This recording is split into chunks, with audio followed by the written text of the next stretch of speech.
অল্প পরিশ্রম করে আমরা কিন্তু পেঁপে চাষ থেকে ভালো একটা অর্থ উপার্জন করতে পারি। তাছাড়াও আমরা কিন্তু বাড়িতে নিঃসন্দেহে পেঁপে গাছ লাগিয়ে রাখতে পারি বা অনেকের বাড়িতেই আছে। তো আজকে আমি আপনাদের জৈব রাসায়নিক পদ্ধতিতে পেঁপে চাষ কীভাবে করা যায় তো সেটাই আমি আপনাদেরকে বলবো। তো নমস্কার বন্ধুরা, আমি বাঙালি কৃষক চ্যানেলে আপনাদের সবাইকে আরও একবার স্বাগত। তো চ্যানেলটি যারা এখনও সাবস্ক্রাইব করেননি অবশ্যই চ্যানেলটি সাবস্ক্রাইব করে নিন।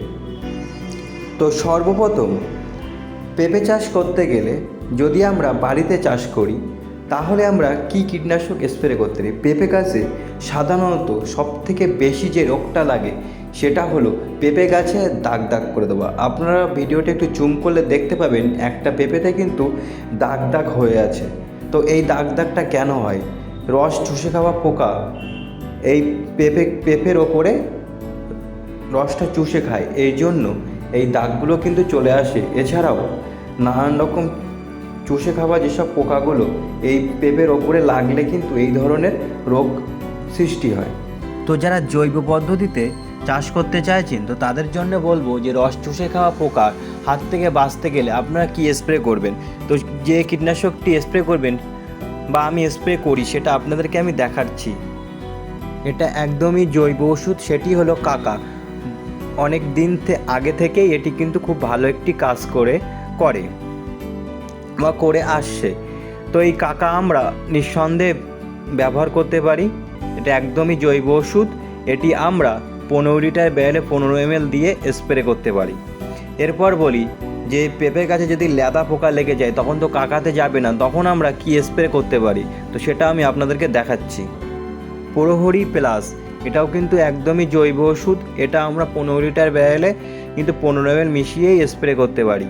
এই কীটনাশকটি স্প্রে করলে বা এই জৈব ওষুধটি স্প্রে করলে আমরা কিন্তু পেঁপে গাছে যে লেদা পোকা থাকে সেগুলো কিন্তু আমরা একদমই মেরে ফেলতে পারবো।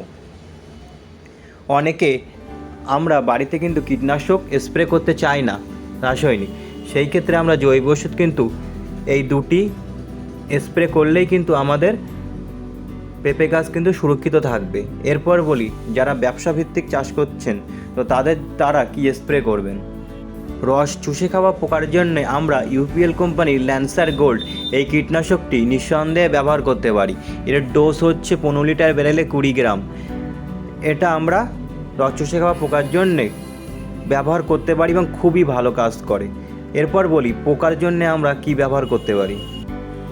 এফএমসি কোম্পানির কোরাজেন, এটা কিন্তু খুবই ভালো কাজ করে পোকার, শুধু পেঁপেতে নয় বেগুন লঙ্কা ইত্যাদি প্রভৃতি ফসলেও কিন্তু খুব ভালো কাজ করে।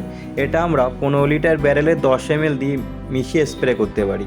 তো এই ছিল পেঁপে চাষের ছোট্ট একটি ভিডিও। ভালো লাগলে অবশ্যই ভিডিওটি লাইক ও সাবস্ক্রাইব করবেন, অন্য বন্ধুদের মধ্যে শেয়ার করবেন। আজকে এই পর্যন্ত, পরবর্তী ভিডিওতে আবার নতুন কিছু নিয়ে দেখা হচ্ছে।